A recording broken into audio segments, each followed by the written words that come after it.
It is a Wednesday night, and you know what that means. It's time for another episode of the Kicking Out Podcast. Off to a great start with technical issues with the video playing. I blame our cheating KOP predictions champion, Tanner Lee, who's not even here. He cheated to win Wrestle Kingdom, and then he doesn't even show up. Chep, I don't even understand what this guy's doing. I'm a loss of words. So, for those following along at home, the final score was Tanner won somehow with 35 points. Shep, you had 24 points. I had 28 points. Will Ospreay and Jay White cost me. So, yeah, I blame the Bullet Club for not having my title. Yeah, I'm not a big fan of the Carl Anderson outcome. I let my fantasy booking get in the way, thinking that the mothership would let him continue his run across the great seas of this country, or this Americas, I should say. And I was wrong. The Carl Anderson that showed up at Wrestle Kingdom is a hell of a character and is 10 times better to watch than what we see on the USA Network or the Fox Network. I'm just throwing that out there. Yeah, you were brave enough and actually got up at 4 o'clock this morning to watch Wrestle Kingdom. I did. I was, my wife looked at me like I was an idiot. But yeah, I got up and I was, it came on at 3:20 Eastern Standard Time. So I figured if I started at 4, I'd get a little, I could fast forward through some stuff, and I got about everything done but the final 2 matches, which were the one match obviously was the best match on the card, but before I had to go to the old JOB, then got to catch up on them later this evening. So, but yeah, was nice to see something that overseas that they could cheer. This is the first. I think Ospreay said this is the first time in 3 years he's had a cheering crowd. Yeah, because they had that weird situation where if it's above such a certain number of people, you can't cheer. So they went with let's put 25,000 people in the Tokyo Dome instead of 50,000 people and let them cheer. Now they could not sing the entrance music songs. That was a no-no. Okay. Who was I? I was listening to somebody on a podcast and they were talking about it, saying this is a bit odd, but this is what we got to do. So yeah, I think they said the official attendance was somewhere around 25,000 people in the Tokyo Dome. That's a pretty good turnout still. It was pretty good turnout. There was some cheering and applauding. There was no obviously singing any of the entrance musics. It was a fantastic show from top to bottom. Not the way a couple matches I would have done, but obviously, I'm not a big fan of the old FTR, but the FTR did drop the IWGP tag titles, and I really, after the promo Ospreay came, I really did not think he was dropping that belt to Omega. Now, being that said, I don't think we saw a match in 2022 in all of AEW, Forbidden Door, ROH, and I'm even throwing the dog collar match in there, okay? And that was a completely different match than what we saw here. And WWE, and of course I didn't watch a lot of that, but I would say, even look at that Cody, Seth Rollins, torn pec, Hell in the Cell. We did not see anything close to what we saw between Omega and Ospreay. for the IWGP United States Championship, which Omega did go over and is the 17th IWGP United States champion, which he was the inaugural holder of that belt as well. All right. Amazing match. I don't know if you've got a chance to see any of it, Paul. I have not. I do know that Mercedes Moné made her debut and made her intentions clear that she wanted the belt. Yeah, that was after the Kairi Sane women's match, which was the first time there was a women's match on the card since I think I heard this 1994. Wow. So, and those two ladies, they got about 8 to 10 minutes, and they made it worth it. It was stiff. It was definitely strong style. Kairi Sane came out on top. Lights go out. We get a little video vignette of looked like a Mercedes rolling in the background, some dollar signs. Obviously, even Kevin Kelly, who was on commentary, English commentary, he said this is the worst kept secret in wrestling. As Mercedes Moné came down, she had on a different type outfit, kind of a karate gi, and then obviously some gear underneath. She was not wearing wrestling boots or wrestling shoes with kick pads. She had on some higher heeled boots. And then her hair was odd. Her hair was very odd. Fire. I don't get it. It was different. You could tell she was nervous. Yeah. Especially on the mic. She went to hit Kairi Sane with some type of move, and it didn't work out. Kairi Sane ended up selling it. It was a little bit of a miscue. She got on the mic, and you could tell there was a little nerves there. She was out of her comfort zone. Well, it's been a few weeks since she wrestled, Yeah, but you could, I guess it's different from her being in NXT and always in WWE to get in front of a crowd. Right. You're in another country, let alone the different type of crowd that you compare that crowd versus the American crowd. She did get her point across. We will see Kairi Sane and Mercedes at Battle of the Bay in San Diego, February 8th. Is that right? Okay. Early February. Sure. It's a New Japan show over in the States, New Japan Strong. And she finished it by saying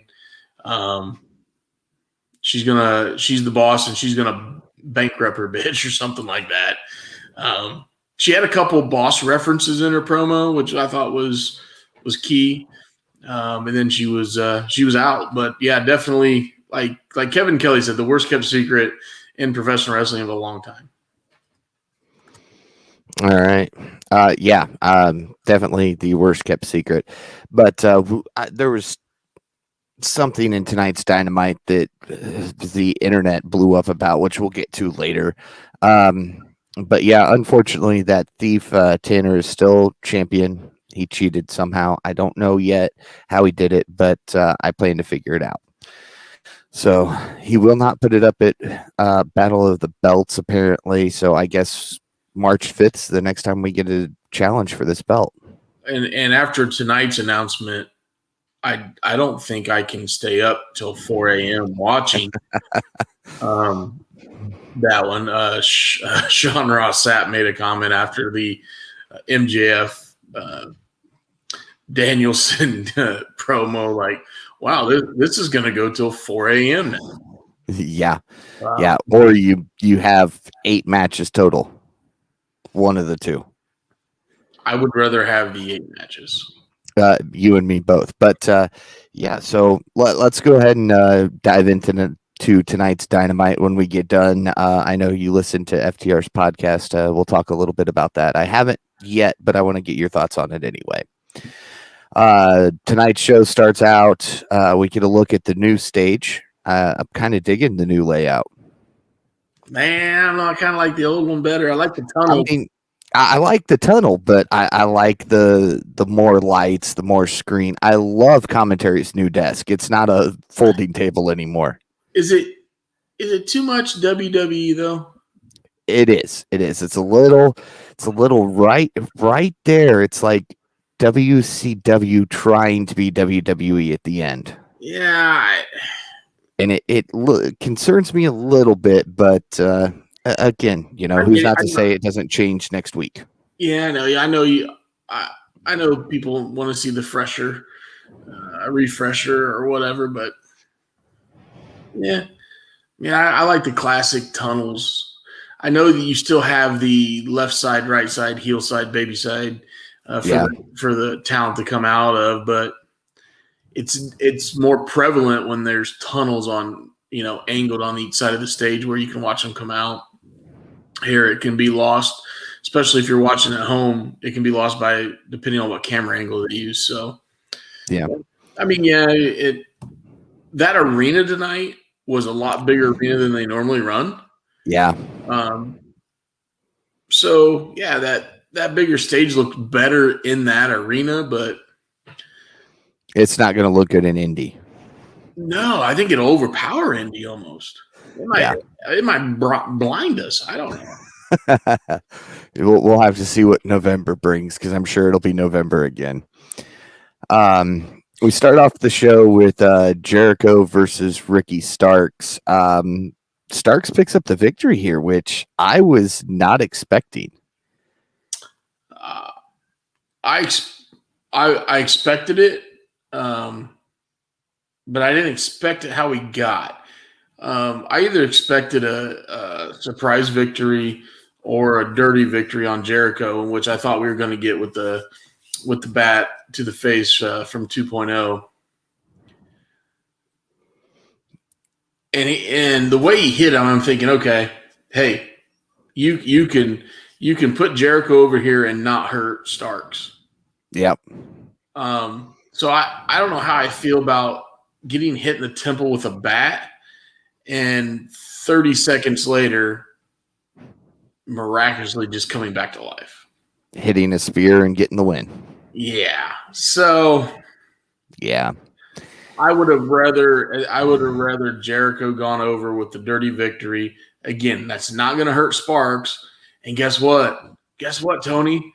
We can build a feud. We can build a story with this. We got something to build on instead of, okay, next week we get Ricky Starks versus Warlord for blah, blah, blah, blah, blah, And now Well, we're kind of building a story here, because after the match, the rest of JAS attack Ricky Starks, which leads to Action Andretti hitting the ring with a chair to attack the entire faction, level the odds until Anna and Ty get in, hit him with a low blow, and then JAS dominates. So this will work in next week. I don't know if they have enough room on the card in LA, but eventually in the week or two, we're going to get Starks and Andretti versus 2.0, I'm guessing, which is fine. And then if that leads to some type of payoff in March, was it Revolution, right? It's our next one, right? Yep. If that leads to some type of payoff in Revolution of Starks and Jericho. See, there is a way to keep this going until at least Revolution. Does it need to go much past that? Probably not. But no, but there's enough guys in JAS, and there's enough guys they could put around Starks to build a feud and build a storyline that lasts 2 months. I would love that. Mm-hmm. Now, what type of outcome you're going to have at Resolution? Do you put a career match? Something with Starks versus Jericho's career. With Jericho, I don't know if he's getting ready to tour with Fonzie in the spring or not. I don't know, where we don't see Jericho for a while. Or maybe he goes back and is inducted into the Hall of Fame. That ain't going to happen. Even though I think he should, but that ain't going to happen as of right now. It was a pretty good fantasy booking you had there, though. Yeah. At one point, I thought that would be nice. So I don't know. I mean, give us a 2-month feud and change it up every week and make us when Jericho's song hit, not just want to hear the song. So not a bad way to finish it with Andretti coming out and then the JS going over. So, And you'll note that I didn't try to annoy you tonight. I said it properly. What's that? Action Andretti. Oh, Andrade. Yeah. Although I did like how he did an independent booking this weekend. He had his eye taped up. Yep. That was a really cool touch. And then he came down today, and he obviously had a little makeup. It looked a little red, a little irritated. So, a little burned. A little extra sun. Yeah. Stay out of that sun. It's not good for you. Up next, Tony Schiavone welcomes Hangman Adam Page to the ring for a medical update. He wanted to say he was good, but he's still not cleared as of this week. He's hoping next week as it starts out, and then by the end of it, Moxley, Page face off on the microphone. At one point, apparently they couldn't hear Moxley on the microphone in the stadium, so he grabbed another microphone and he asked them to turn the effing mic on. How many we got 3 F-bombs tonight on live air. Yeah. Your best friend Satnam Singh did it once. He did it like 12 times. I mean, the camera just caught it once, close enough to hear him. I thought we heard 2 out of Mox for sure. So, at least. But yeah, we could hear Mox on television. They just couldn't hear him in the stadium. He flip-flopped, and then that mic went out. So yeah, he was a little frustrated there, but he didn't really let it phase him. He kind of rebounded the promo and kept it on track. That's one thing I love about Mox on the microphone. Now, I'll admit, Dean Ambrose on the microphone wouldn't have been able to pull this off, but John Moxley can. Well, that's because Dean Ambrose would have lost his place in the script. Yeah, it's hard to remember where you're at when you got to stop and ask for a microphone. Yeah. But we learned by the end of it that it'll be Moxley Page next week, 1-on-1. That's got to be your main event, doesn't it? See, you've got the 7th match of the trios as well. So either you open with that and close with Moxley Page, or you open with Moxley Page and close with your trios. I don't know, man. I hope I don't want to ruin any of your spoilers, but I would say when Omega lands in the States tomorrow, he's got one eye that's completely swelled shut. I know within a week you can get an eye with treatment and stuff, but I mean that sunbuck is black and blue today and probably swelled almost all the way shut unless they have treated it, So and I don't know what kind of condition. I mean, again, I know it's professional wrestling, but Omega took a bump. I'll just tell you, when he took a bump on a table, with the table upside down, so the metal framing of the table was right side up, and he took a hell of a suplex to the back of that. Just after getting his back about 80%. Yeah, and then Ospreay's head went through a table. The head just put a hole in the table. I know that maybe the Tokyo Dome's tables are a little bit weaker on the plywood, but Omega better have a private jet to sprawl out on the way home, because if he's stuck in a coach seat, he gonna be sore after a 14-hour flight or however long that damn flight is. Yeah. So, and then turn around and come back and do a ladder match. Take Omega out of it and look at the other 5 competitors. They ain't right in the head. No. And the spots that these guys are going to want to do, because it's match number 7, it's LA, it's the Forum. Love the air quotes. Well, I'm just saying, like, Omega doesn't stand a flipping chance. No, Omega's not a high flyer compared to And, these and guys. he's got to go through with it. Yeah. He's going to perform. I mean, the guy obviously was out for how many, 7 months because of his shoulders. And then he came back and he was wearing braces. Again, the strong match he had with Ospreay was awesome. Don't get me wrong, but to turn around within 6 days because of the way the time changed, like 5.5 days. I don't know. I'm not good at math. And turn around and have this match, Yeah. with a 14-hour flight in there, man, oh man, I'll get hats off to Omega, man. He go back to one of the first interviews, our first podcast I did with Tanner.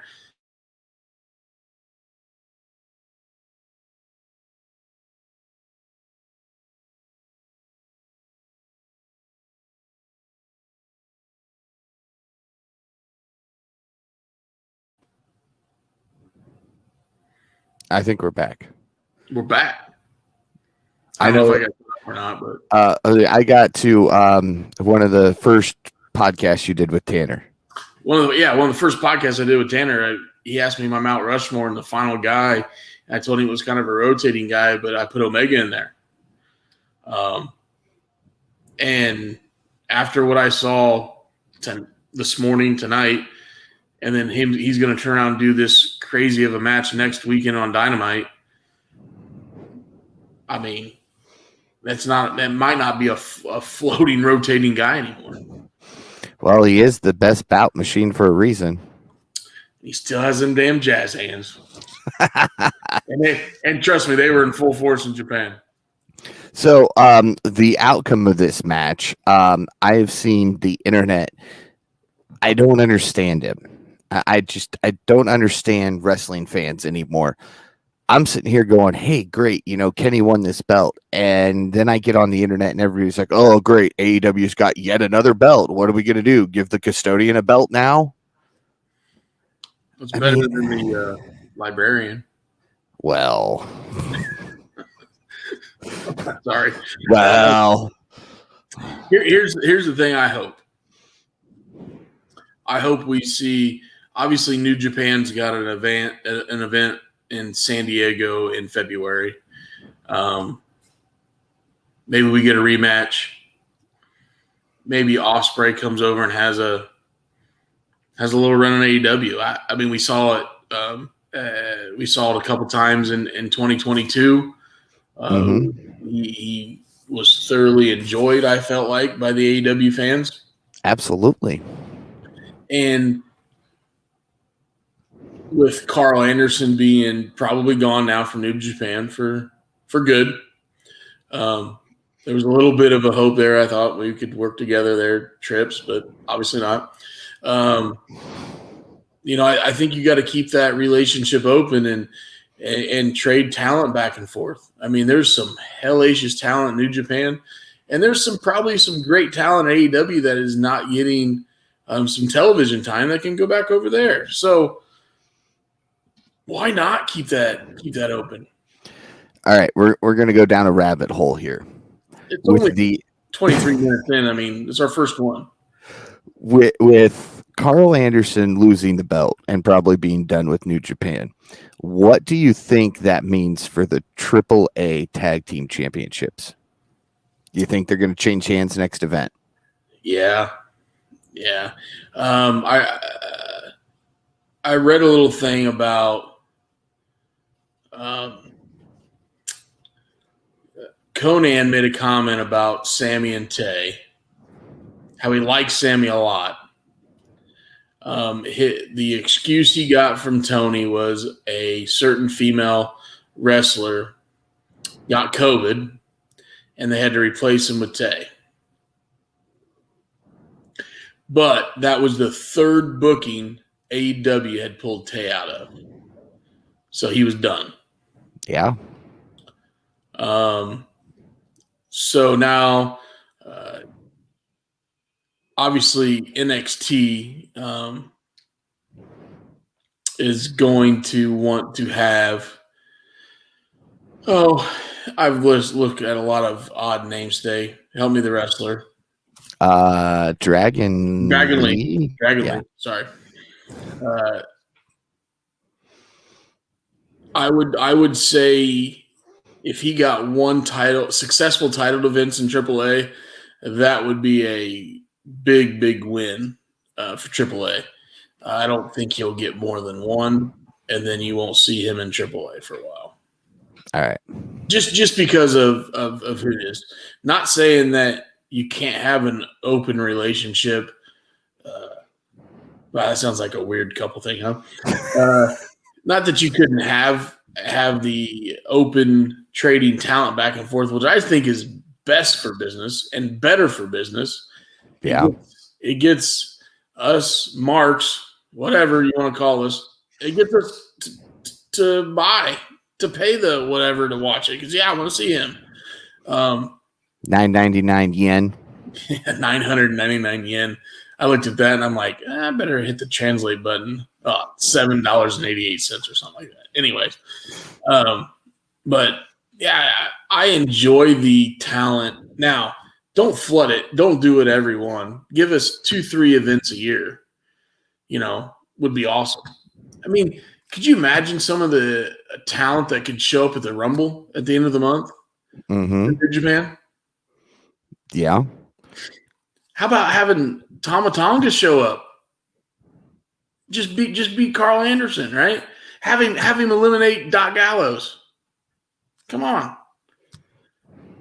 He's got the look. He's a Samoan. He can fit in with the bloodline. Whatever. Hell, I think they're 14th cousins down the line or whatever. I don't know.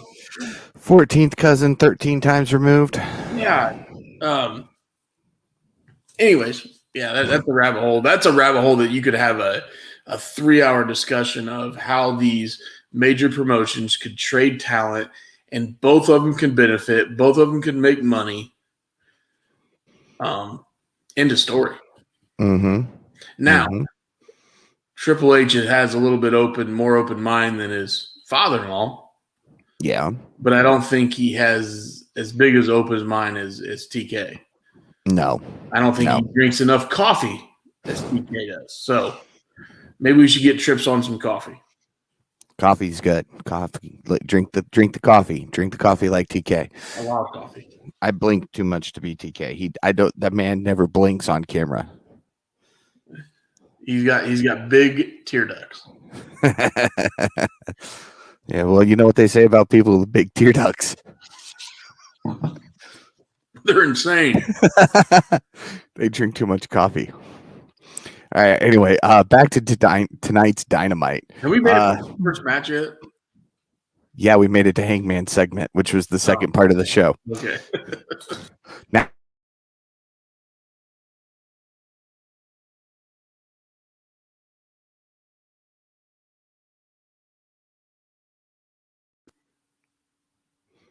all right.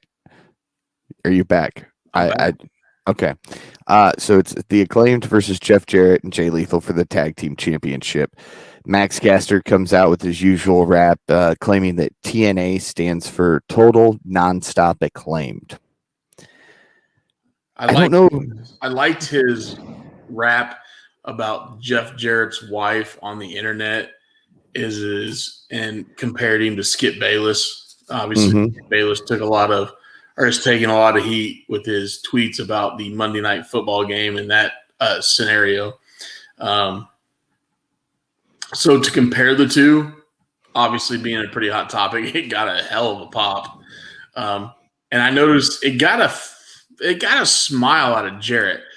I noticed that. And wait a minute, you came out and tweeted about all this hatred towards your wife and how it's bad for her. She came out and tweeted this okay, you're kind of turning this personal, this is real. And then he makes the first line and you laugh. Yeah. That should have pissed him off. He should have chased him up the stairs with a guitar, but no, we laughed. And it was, again, a great rap by Max. It was very entertaining and crowd loved it, but yeah. Although I do have to say, for the record, Satnam Singh is not my friend. Shep, you keep referring to him as my friend. I'm pretty sure you guys are best friends. No, just because we're both, the tallest in our group doesn't mean we're friends. Tanner would agree with me. You guys are best friends. I think you guys talk a lot. Oh, do we? I think would you not talk to understand. Chapman more than you talk to Tanner and I. Well, we only talk once a week, so but yeah, so he's throwing up quite a few middle fingers during this match and a few f-bombs, and the whole time he's walking backwards up the ramp, he's saying "f you, f you, f you." I think that's the only thing he knows in English now. Well, I mean, it's a start. I mean, it could be worse. Yeah, don't give him a microphone yet. No, I mean, he could walk out there and go, "Jay Lethal," and that'd be the only thing he knows how to say in English. Or slap nuts. I'm going to keep my comments to myself, and let's go on to the next segment of this match. Satnam Singh then says, "Hey, slap nuts." No, I'm kidding. That would probably win the internet. Big distraction going on as Singh's being pushed back up the ramp. During the distraction, Jarrett connects with the stroke. Bowens puts his foot on the ropes. However, Sanjay Dutt pushes it off, and we have new champions. But Aubrey says, "No, look, I saw him push the foot off the rope. It shouldn't have been a 3 count. It should have been a 1 count. Restart the match." The ref says, "All right, fine." They restart the match. Bowens then hits Jarrett with a super kick. Lethal immediately goes for a roll up, putting his feet on the ropes to try to cheat again.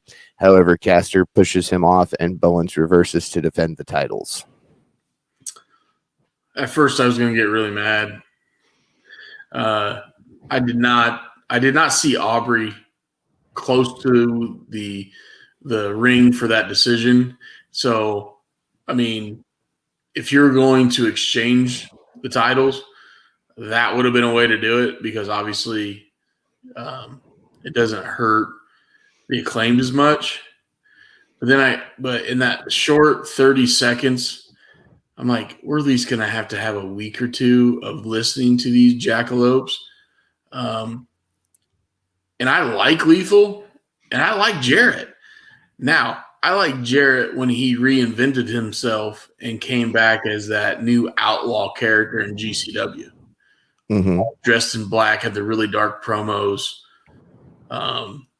faced off against Effie, had a really good match there. And then he did the stuff with Ric Flair in the last match, and those promos, not that he was all dressed in black, but he was real. It was personal. It got bloody. And then we get him in AEW. Guy looks great for 53 or 4 years old. Has the bright gear, and the only thing we get out of him is him calling people slap nuts. So, and I think Lethal's better than this. If you took dumbass Sing Bong Sing and Sanjay Dutt out of it, they'd be better. But I don't know. Like for 30 seconds, I was pissed. I was pissed at Tony. Then Aubrey saved the day with her extra green makeup around her eyes, and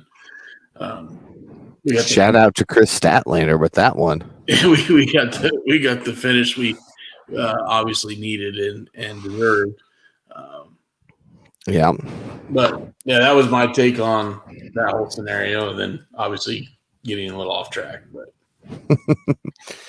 Up next, Shivani's shown speaking with Jamie Hayter, Britt Baker, and they question if Saraya will ever get what AEW is.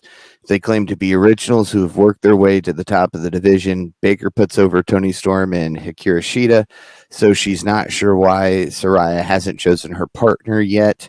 Baker then claims that she is the boss as they close the segment. And within the end of the commercial break, the internet was blowing up, claiming that Mercedes is coming to AEW, and it has been confirmed. Wrestle Inc. said that she has signed with AEW. Yeah. Which If she has, great. But if she is signed is due to the boss being said, then we've got issues. Yeah, they again, I think going back to Wrestle Kingdom, Kevin Kelly said this is the worst kept secret in wrestling. The way they played it tonight with her saying the boss, and then the promo later on in the episode we'll get to of Saraya completely ignoring the fact and then actually picking another competitor in the women's division to be her partner made it even worse, I think. Yeah. Now we have Rampage and Battle of the Belts before this event. So I'm guessing Toni Storm and Sheeta will have a Match. conflict because you could tell one of them was upset. Mm-hmm. Or you kick off the show next Wednesday with literally those two beating the tar out of each other. Backstage, goes in the parking lot. Next thing you know, neither one of them are able to compete. Mm-hmm. Saraya's beside herself, and then all of a sudden an old friend shows up. That's the only way it works. Yeah, right now, again, it's so obvious, it's dumb. Mm-hmm. So, up next, a video package is shown of Jungle Boy backstage. He suggests next week he and Hook team up. We've seen this coming. We've seen it coming. I enjoy it. I think these two young guys are great. Obviously, I'm a big connoisseur of hair, but maybe the two best guys with hair in professional wrestling right now. I mean, Jungle Boy's got, Jack Perry's got the curls, and Hook's got the fluff over. Fluff over. But the full head comb over. Yeah. The only problem is they have to go up against the dumbest name in professional wrestling right now. Go ahead and say it. Don't you know? I was waiting for you to say it the way you say it. What, Big Bill? Yeah, Jesus, it's so bad. Yeah, but Big Bill. Take it on Big Bill. Yeah, so we'll get that next week. Again, I think the pop those two will get coming out. I'm excited for that. So here's the question then. What do they go by as a tag team name? I mean, we had Hookhausen. So are we going to get Jungle Hook now? Yeah. Hook Perry. Hook Perry, yeah. Yeah. I mean, Hook's in it one way or the other. It's all he has. Or, oh no, he's also known as a handsome devil, so you could have Handsome Perry. Yeah, that one seems too. Handsome Perry seems like too much of a shout out to Jack's dad. Yeah, that's true. That's true. Maybe that's what they're going for. They're in LA. Yeah, I mean, it could be 90210, baby. After the video segment, we move on to Bryan Danielson taking on the gentleman who was sitting ringside with us in Indy, or so you thought, Tony Nese. Yeah, I had a couple vodkas. Yeah, well, to be fair, the guy did look like a shorter-haired version of Tony Nese. So yeah, I'll give it to you. Tony Nese tonight, the guy we saw in Indy wasn't even close to being built like Tony Nese. No, but in the face, he looked like him. So we'll give him that. He did. Obviously, Danielson picks up the victory here, even with outside interference from what's his name? Not Smart Mark, but the other one. Shows you how much I care. Oh, Josh Woods. Oh, yeah, sure. Josh Woods. Sure. I liked Josh Woods back in the day in ROH. I thought he was all right. Yeah, not my time at ROH. I don't remember him, I guess. Obviously, Danielson gets done with the match. He's still feeling pretty good because it was a pretty short match for Danielson. He calls out MJF. They go back and forth. MJF says, in this company, wins and losses mean something, which I hope we're getting back to that this year because we kind of got away from it in 2022. But that's another rabbit hole we'll go down at another time. MJF says that he spoke to the nerd Tony Khan, and he said that if Danielson wrestles every week from now until February 8th and wins, he would become number one contender. MJF says if Danielson can do that, he will give him a title match at Revolution on March 5th. Danielson says no, he will wrestle when he wants and become number one contender like MJF, or like everyone knows he should be. MJF says Tony Khan doesn't run this company. The EVPs don't run this company. He runs the company. And if Danielson doesn't do it his way, then it's not happening. Says he will agree if MJF allows him to pick the stipulation for their match. MJF says, fine, you must be an idiot because, it doesn't matter. I'll still cheat to win. And Danielson says a 60-minute Iron Man match. I have a lot of complaints with this segment. I do too. And the majority of it is on MJF. Although the name drops tonight, Disco Inferno, Bischoff, that was good. Jim Cornette. I love the Cornette. The Cornette one was the greatest. Well, yeah, because you're a big Cornette fan. That was the cherry on the top. I wouldn't call me a big fan. I just agree with some of the stuff he says. Some. You said I'm Satnam Singh's best friend, so I'm going to say you're Jim Cornette's number one fan. I would rather be Jim Cornette's number one fan than Satnam Singh's number one fan.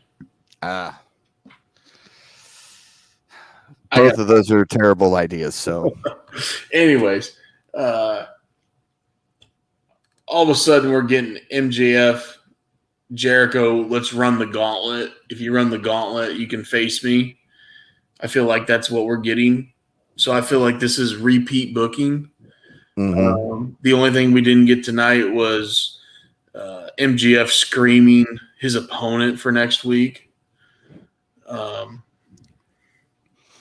And at least MJF did say he's known for making people jump through hoops to face him. Yeah, but we've already seen this though. And the only reason we remember and this is funny, that I don't know if it's funny. It's funny to me. The only reason I remember the 5 or 6 legs of Jericho or legs of MJF or whatever the hell he called it was because he brought Nick Gage in, and Nick Gage literally used a pizza cutter on Jericho's forehead during a side-by-side Domino's commercial. Yeah. So I don't know. Like I said, I feel like this is repeat booking. And the second thing, and I think we talked about this 2 podcasts ago, MJF wrestled 9 times in 2022. Mm-hmm. When he went over Mox to win the belt on Busted Open, Bully Ray was talking about how there was veterans of the business texting him saying, this guy looks green. How can you put the belt on him? And he said, I almost agree, because if you only wrestle 9 times in a year, you are not going to be fluid. You're not going to be sharp. Right. Okay. And I got a point to this. Just hear me out. You always do when you go down a rabbit hole. So fast forward, we probably won't see MJF wrestle till March 5th. Okay. So that means the last time he wrestled was early November. Mm-hmm. December. Did he wrestle once in December? Early December? Winter's coming. Okay. Sorry. Early December.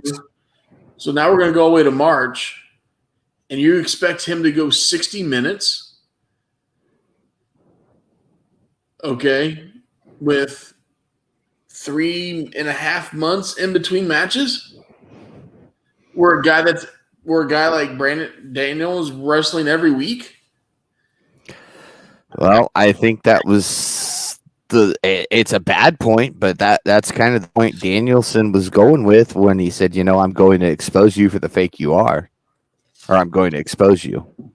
Either way. Yeah, he did make a comment like that, but it's just like as good as I want this match to be, okay, MJF's probably not going to lose it right off the bat. It's second title defense. So if you're going to take this long to build up a feud, again, I like that Tony's listening to me and starting to build feuds. Because Tony's a huge fan of the Kicking Out podcast. Yeah, mainly me though. Oh.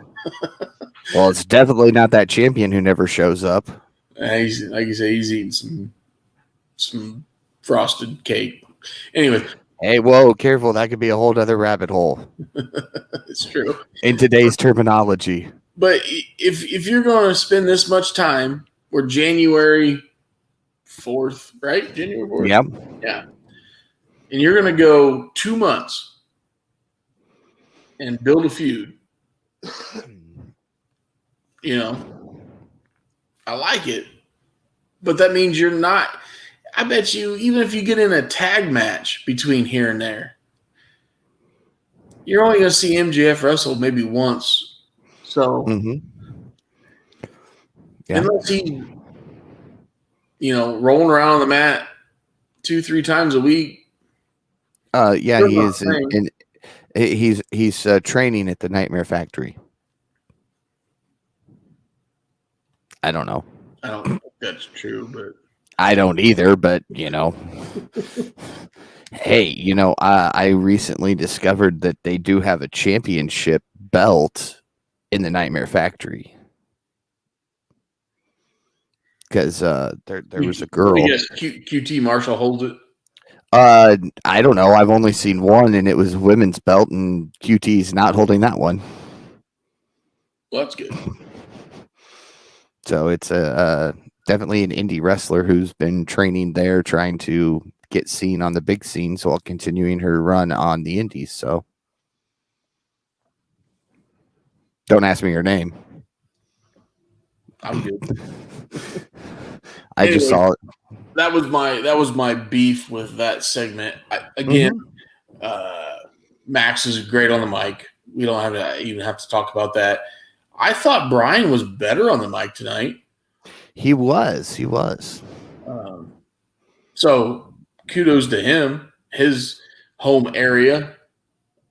So, all right. So the stipulation is he has to win every week between now and February 8th. Which we're going to have, I think we're going to have 7. Hold on. I think we're going to have 7 weeks. So 1, 2, 3, 5. No, that'd be 7. 7. 8. February 8th. Oh, I thought it was March 8th. Sorry. No. March 8th is on a Wednesday, too. Yeah. And Revolution is on the 5th. Oh, I thought it was March 5th. Sorry. All right. No. So, yeah. Every week till February 8th. Now you're trying to get me to say it. So we've got like 5 weeks counting this week. Yep. Or 6 if you count today, but 5 remaining. So we still get those 5 matches. Something somewhere is going to happen. Or on February 8th, MJF's going to cost Danielson somehow. And he'll say, look, I'll give you the number 1 contendership, but you didn't win all 8 matches, so we're not going to do your match. Oh, I think you're going to get the match. I'm just spitballing off the top of your head. Who's got to be the first? Who's going to be one of? Somebody's got to be there, right? Who's the first match against him next week? I don't know.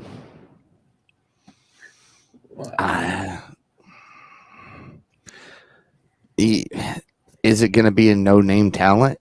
Is it going to be a local guy? Is that how we're going to get around this? You're in LA. David Arquette. I knew you were going to say that. I knew you were going to say that, man. I hope not. David Arquette's great, but I don't want to see him in AEW taking on Brian. God. Did I see? Don't we get Brian at Battle of the Belts versus Ganesha? Did I see that? This Friday, for sure. Hold on here. Boy, I thought I saw that. I'm going to look. I'm looking here. They don't have a lot posted on that yet.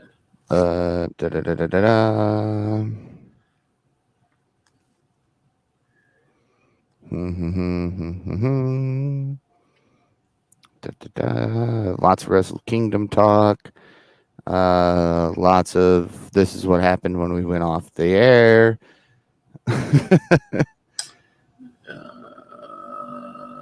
Yeah. I can never find anything on this when I want to find it. I was hoping to see something. Yes, I know it's crazy, crazy stunts. The man's gonna die. We'll talk about that later, though. Anyways, I'll figure it out. But I saw we're gonna get a hell of a match on Rampage, or Battle of the Belts coming up. I swear it was on.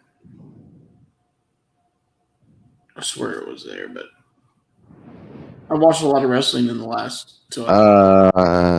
Top Flight versus Bryan Danielson and John Moxley. House of Black, Preston Vance, Jamie Hayter, and Britt Baker versus the Renegade. That's set for Rampage for 1/6/2023. Man, I swear I saw Takeshi Nut versus Danielson, which I thought would be a banger of a match, but maybe they announced that for next week already. I don't know. It was one of those things right before the main event, and they talked 147 mile an hour. Yeah, because that's what they do. That's 2022. I want. And let's see here. Maybe it was for next week because right now it's for Battle of the Belts 5. Cassidy Sabian, the Acclaimed with Lethal and Jarrett, Cargill versus Sky Blue. That's what we have so far.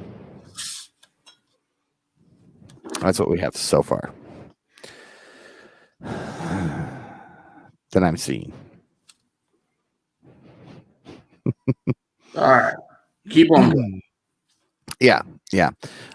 You do that. So up next, Swerve Strickland versus AR Fox in what was a terrible, terrible, terrible match. I was not entertained in this match at all. No Name, who went from no name to having tens of hundreds of followers on Instagram, looked like he had some purple strap around his head. I don't even know what that was. I got distracted by that and lost interest in the match. Swerve Strickland picks up the victory, though, as we figured he would. Yeah, they made a big deal about just because Mox gave the rub about Swerve versus AR Fox back in the Lucha Underground days. Yeah. They had a couple just killer matches back then. This one got like what, 6 minutes, maybe 5-6 minutes. It made it through a commercial break. Okay, give him 8. Mm-hmm. But that was about it. So Yeah.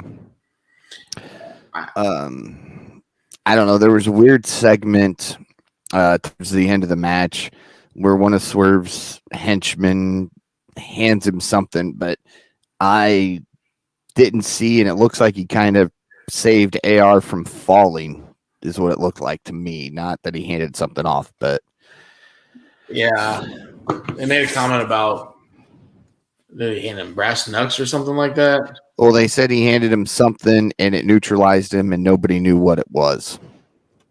I don't know. It kind of looked like he grabbed the back of AR Fox more than handing anything over, in my opinion. I like Swerve. I don't like these two goons with him. There's a reason this Brock Jr. or whatever, what's his name? Parker Budo. Swerve's henchman won. Yeah, Parker, whatever. There's a reason NXT cut him really, really quick. He was literally called the next Brock. Mm-hmm. Was in NXT. Don't even think he made a lot of their national television shows. I know we did some of their house circuit stuff. They wanted to push him as a Brock Jr. too, even wanted him to kind of have his haircut the same way Brock did when he came in and get the trunks going and all that. And he was training with Natty Neidhart. I saw that back in the day. But anyways, Tony obviously picked him up. For a reason. Not a big fan. Maybe Tony knows something we don't. He trips over his shoulders every time he walks. His shoulders are so far in front of him, he trips. Mm-hmm. And then the AAA baseball player that decided to tattoo his whole face for no reason, and then dye his hair bright purple. Yeah. Like, does he have hair that was coming down, or did he dye his beard too? Because there was something coming from the top of his head all the way down. I didn't pay much attention. Yeah, well, you didn't miss much. But if you happen to be flipping through Twitter, see if you can find it tonight or tomorrow. Yes, you are right. I just found Bryan Danielson versus, next week on Dynamite. Next week on Dynamite. That's what it is. So there's your first opponent. Sorry. That is your first opponent. Mm-hmm. Yeah. Not even going to attempt to pronounce the name. His last name's I always stumble. Takeshita. There's no N. See, that would throw me off. I don't know. But yeah, if you happen to be flipping around, see if you can find a shot from Swerve's match and look at the dude. It's just bright purple on the top of the head and then right down the face. Weird. Anyway, we go backstage with Renee, who's sitting down with Saraya, Toni Storm, and Hikaru Shida. They claim they're driving the division forward. Storm says it isn't cool that she got injured by Britt and Jamie. Saraya is excited about the mystery partner. She knows they have the best roster, and she's sitting next to the best wrestler in the world. And she says Storm will be her partner, while Shida looks confused and angry. This was weird. It was different. Weird. Yeah, okay, I go with you on that. It was almost too obvious. Like, I could have seen Saraya say, hey, look, you two are both top-level competitors. I want you both as my partner. So Friday night at Rampage, you two go one-on-one, and the winner is my partner. Something simple like that. If you were literally going to choose one of them two, okay? Mm-hmm. But to do the way she did it, she ain't gonna have it. Yeah, I'm guessing it's Mercedes, aka Sasha Banks. Mm-hmm. And it's gonna be Miss Monet. Mercedes Monet. Yeah. Monet. Now, the more I think about it, the more I like not to toot my own horn or pat myself, but I would love the opening. Give him 35, give him 45 seconds. Welcome to Dynamite. We've got a huge show for you, but first we got to go backstage because something's going on. Yeah, and have them beating the living tar out of each other, mm-hmm. and do that. Yeah. Oh, I have lost Shep right before we get to probably his favorite segment of the night. So I'll give you a kind of a preview of what you can see on Dynamite next week to see if we get Shep back in the meantime. If not, we'll go ahead and move on. Next week at Dynamite, we will see. There he is. Man, we just love the technology tonight. Yeah, you saved me from having to give a here's what's going to happen next week and try to be like the Masked Man. Because I was going to list off the 4 matches we know and hope you were back before then. So yeah, you did. But all right. So I was getting ready to say now it's time for your favorite segment of the night. The Guns head to the ring and host a funeral for FTR. Gonna pour one out for FTR. Yeah. The 2 men have prepared speeches putting over what they did while then saying that FTR's dad bods couldn't handle things and they destroyed the legacy that FTR created. FTR's music then hits, but it was a joke from the Guns as they claim FTR will never work in AEW again. Well, to FTR. Yeah. FTR. And if they don't ever come back to AEW again, I blame 3 people. And I won't tell you who the 3 people are, but I blame 3 people. One of them is Tony Khan. There's my spoiler. Tanner Lee. No, I can't ever put something like that on Tanner. Oh, I can. So, actually, I really like the segment. It was a nice little segment. I do. I like the segment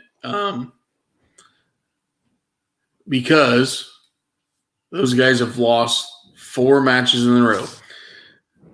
No, I'm sorry, 5. They lost to the Ass Boys. They lost to the Acclaim. They lost 4. I'm sorry. Yeah, they lost AAA titles, IWGP titles, ROH titles. ROH titles. I'm forgetting, but yeah. So 5 in a row. Again, they've lost 5 in a row. Yep. So I love the segment. I don't think it hurts the FTR at all. Gives them reason to come back and shoot on the Guns. Now, my selfish booking, which I have a lot of, I really wanted the Briscoes to show up in the Tokyo Dome and cost them the IWGP titles. You wanted them to show up on Dynamite and cost them the AEW titles. I wanted them to show up on Dynamite 74,000 times. I want them to show up on, I think, every Dynamite in 2022. I text you, they're coming. There they are. This is the perfect time for them. Yeah, lights would go out. Briscoes. Yeah. Unfortunately, Warner Brothers don't have their head out of their rear end, and we'll let them come on the show. So I'm thinking, hey, what about New Japan? Obviously, New Japan's got a little extra cash nowadays. If what we heard about old Mercedes Monet got, they could pay for 2 flights and a little show-up fee for a 5 or 6 minute run-in. But we didn't get that either. And thinking about it, that's what I selfishly wanted, okay?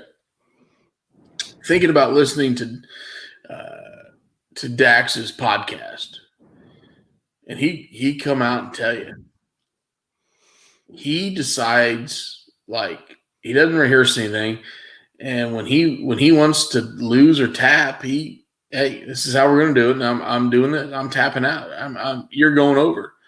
So, maybe he wanted to give the rub to Goto and put him over. This is their second reign as IWGP tag title holder. So, he's old school. And maybe we don't see FTR for a while. I think we do. I think eventually we'll get FTR and the Guns at Revolution. Now, if they put the Guns over, I quit. I quit. I'll go. I'll start a podcast on sewing socks. You'll start a podcast on how great Stokely Hathaway is. No, I will. I will go get my jaw wired shut forever before that. Anyway, I'm just saying. I get it. I know they want. I love that these guys are old school. And when I say they're old school, they're in their late 30s, but they're old school enough where if they see some talent, some younger talent, they're going to work with them and put them over. That's admirable. Mm-hmm. But again, I want the tag team of the year in 2023 to be FTR.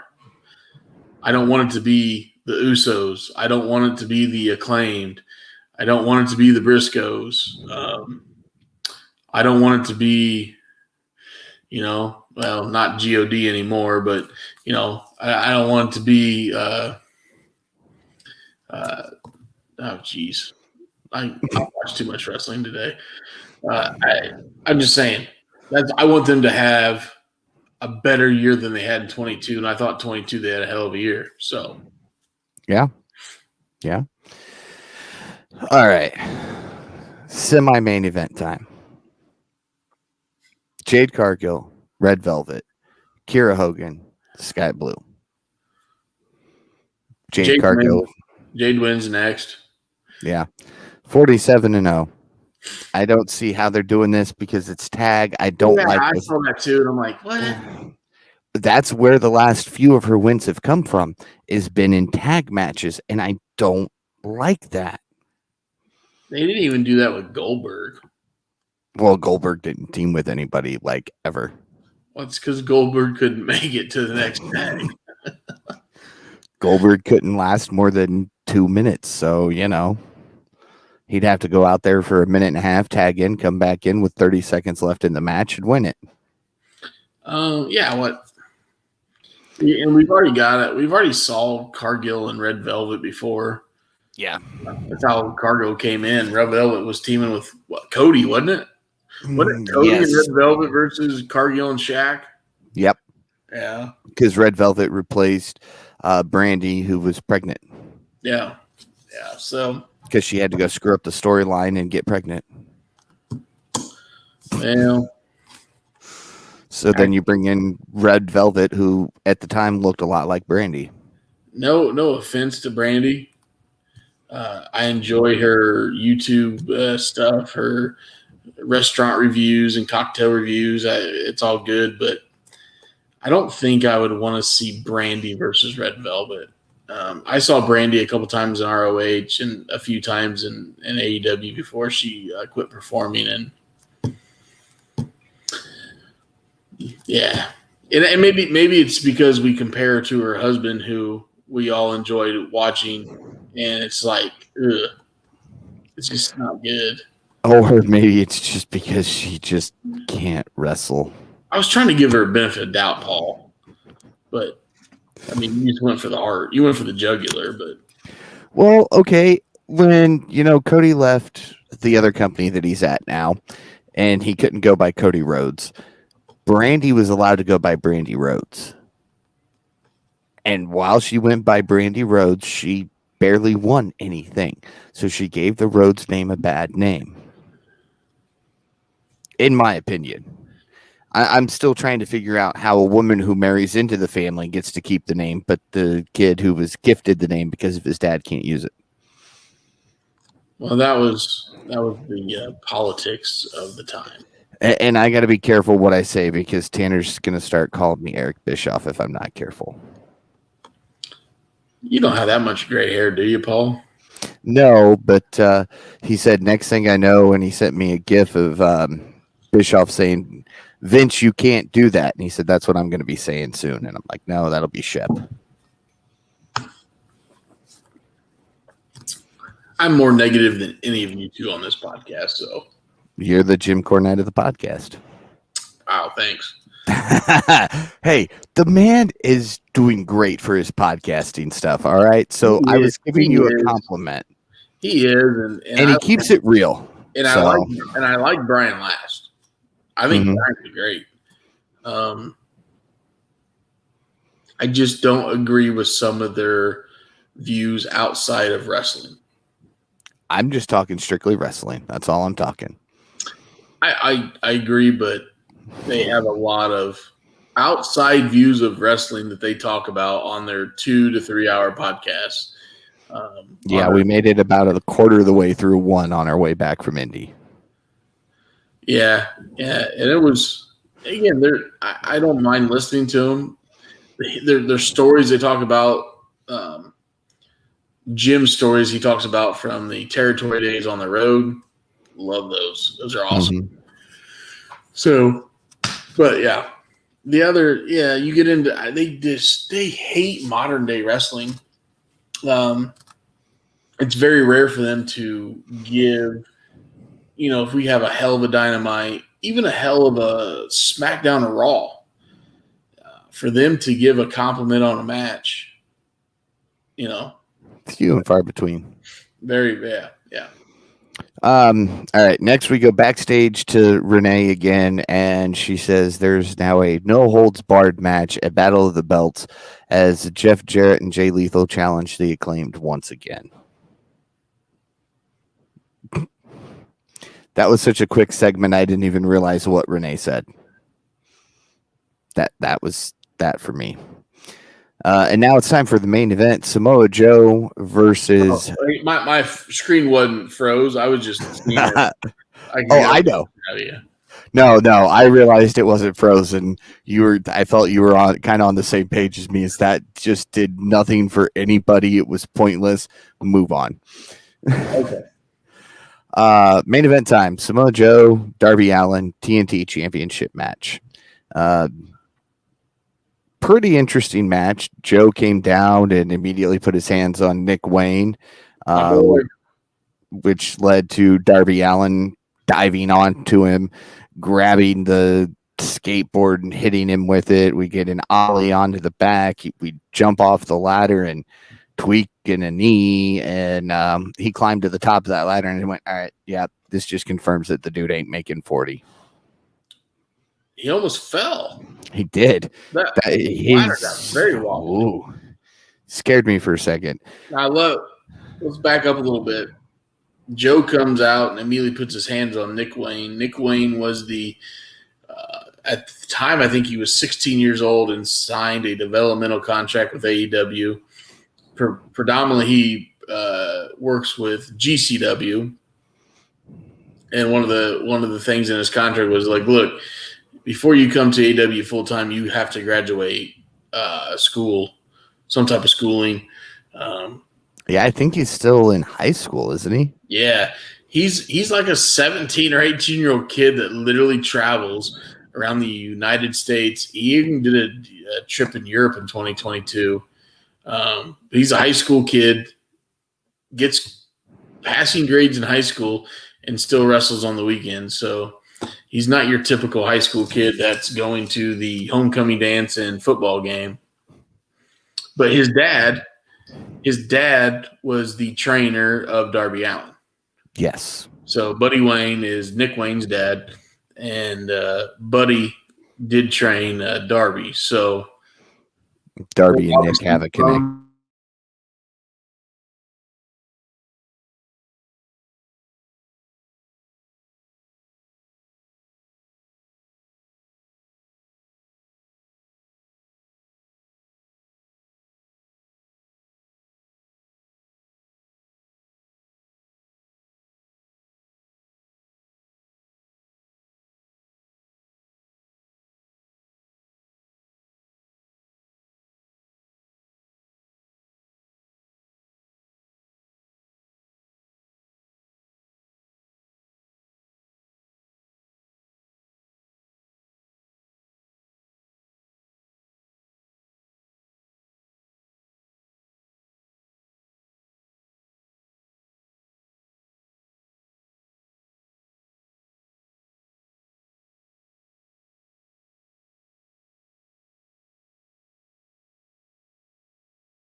All right. Well, thanks everybody for sticking around with us.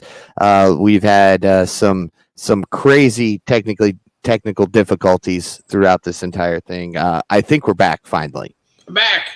That was a little longer than we wanted, but we have made it back. Yeah. So, so, all right. Darby wins. He's the two-time TNT champion. I want to get that out before we lose again. Little shocked by the I was too. Just by the way they pushed Joe with the two TV belts. The king of TV. King of the TV, yes. I know it's Darby's hometown or home area, East Coast or West Coast kind of guy. So Darby got a huge pop.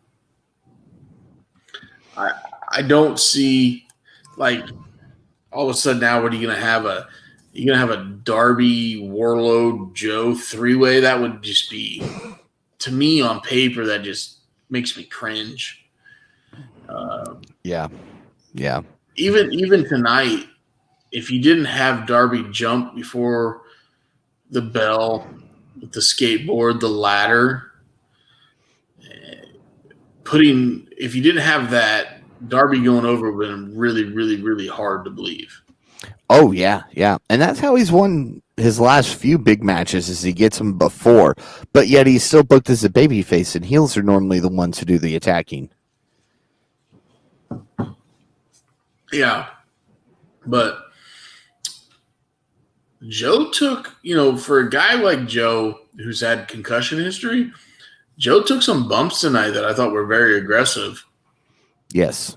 To put Darby over. So, yeah, kudos to Joe. That Allin, man. It was a fairly, as much as I think I've vented on this podcast before, as much as I'm not a big fan of the big guy, little guy match, this one wasn't that bad to watch. It also seems that every time Darby goes up against a big guy, you say, I'm not a big fan of the big guy, small guy match, but this was good every time. Tanner will have to check me on that and text us in the morning and let me know for sure if that was true or not. He remembers better or something. I don't know. He knows more than I do.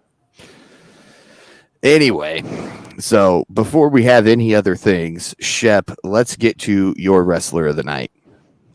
My wrestler of the night didn't appear on AEW tonight. My wrestler of the night isn't an AEW talent. My wrestler of the night is Will Ospreay from Wrestle Kingdom. Everybody said, well, wait a minute, he didn't win. I don't care. He doesn't have to win. He don't have to win.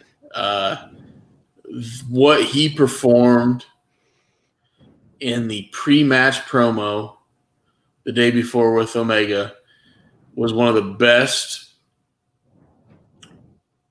If you can do, I know we don't get a lot of press conferences nowadays in professional wrestling.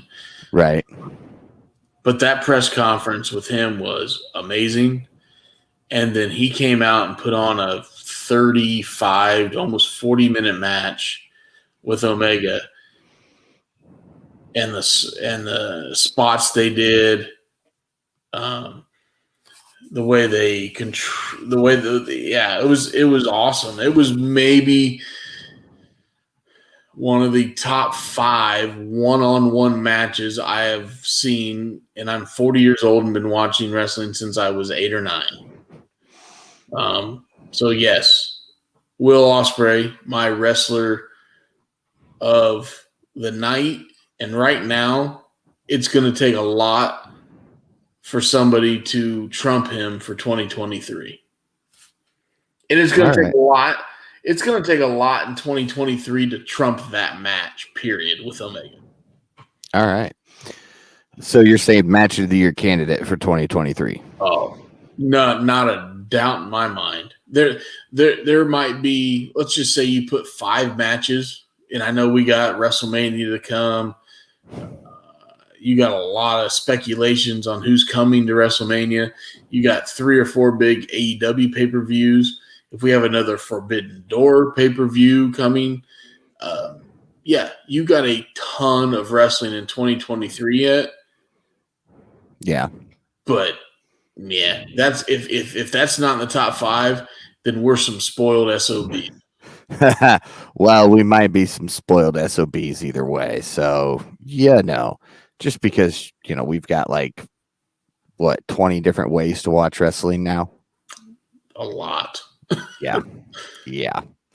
Yeah. All right. Well, my wrestler of the night did appear on AEW television and is not Darby Allin.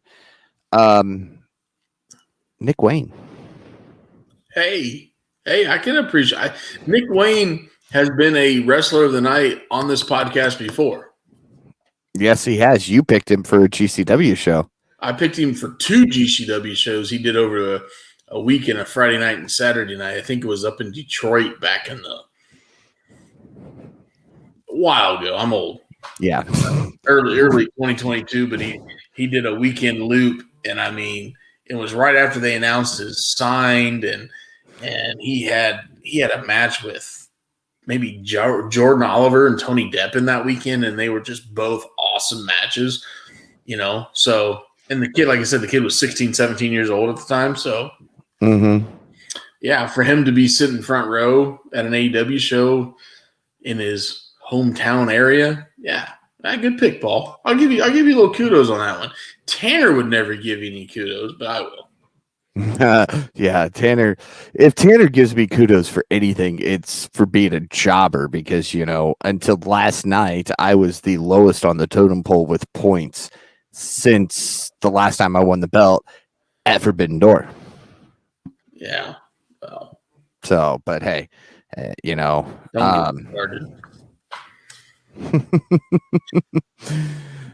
Yeah, no, we won't go there. Anyway, rating for tonight's show. Tonight's show for tonight's Dynamite, I thought it was a pretty good show. Had some really good spots. Now the first little bit I was a little distracted. I had a laptop going watching what I had to watch from Wrestle Kingdom that I didn't finish. But I still like the show. I'm going 7.2. All right. I'm going to go higher than you with a 7.4. You always go higher, though. No, I'm normally in between you and Tanner. Yeah. But I feel it was going to get some higher stuff from me the first half of the show. I was hovering right around that 8.2 range. And thought maybe with some of the matches I knew we still could see tonight, it could go a little higher. But then the Soraya segment, and then the Jeff, you're now going to challenge the Acclaimed in a no holds barred match, and back to you guys. That, and of course Jade Cargill. That all brought it down for me. Yeah, I'm still not on the Jade Cargill bandwagon, and I don't know if I will. Here's the deal with Jade. I think I have picked the last 2 or 3 pay-per-views. It's time to get that damn belt off of her. You're going to push her as the female version of Goldberg. Get that belt off of her. And get her on the main event scene. She's had some moments of really, really good. I want to say brilliance because I wouldn't give her that much credit. She's had her moments. Let's put it that way. Where you're thinking, okay, she's got the look, she's got the build, she's got the athleticism. She's just green.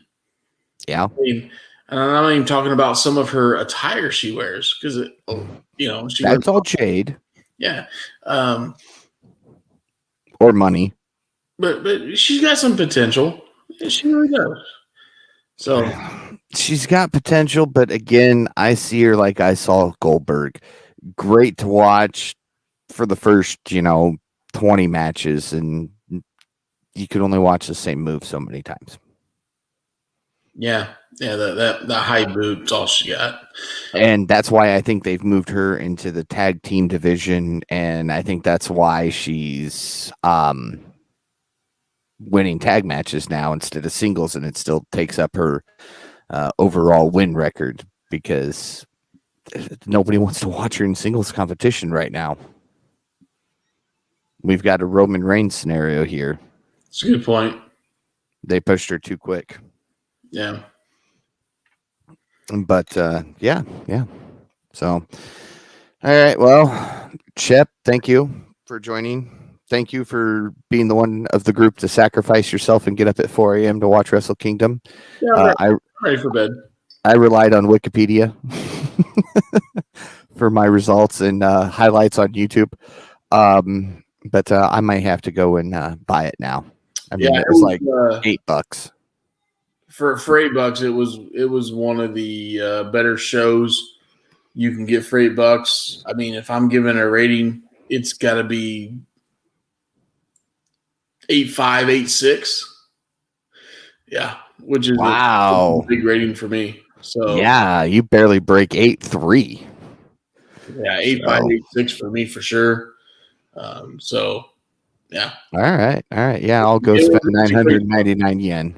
Yeah, spend the 999 yen to purchase that said show and enjoy it. And part of that 99 yen, you get a show that I think airs here in about 2 hours, which I'm not up for. They have a New Year's Day bash show that includes in your purchase, which I will probably watch later on. So yeah, it's a pretty good value for New Japan right now. Oh, absolutely. I mean, you said it's like $8 US dollars. So, there's networks you can't even buy for that. Oh, wait. Wow. All right. Anyway, we're gonna go with the fact that it has just became January 5th as to why that statement came out. There you go. But with that, be sure to follow the Kicking Out Podcast on all social media platforms at Kicking Out Pod. Be sure to check out our Kicking Out Podcast merchandise store, kickingOutshop.com, I think is correct. I'll say that and it'll be wrong. So yeah, kickingOutshop.com, the official KOP merchandise store. Get some great merchandise, support a great podcast, looking great doing so. Be sure to listen wherever you listen to the KOP podcast. Give us a rating. And if you're listening on Apple Podcast, give us that 5-star rating because we are 5-star KOP. I'm going to say that until it becomes a thing, kind of like fake it till you make it. We are 5-star KOP until we are officially 5-star KOP. Be sure to follow my co-host for the night, Austin Shepard, on all social media at the Shep27. I guess go follow that guy who claims to be the KOP predictions champion but never shows up, Tanner Lee at TannerLee92. And be sure to follow myself at Paul Zartman 921. And with that, for Austin Shepard, I'm Paul Zartman. Join us again next week as we kick out yet another podcast.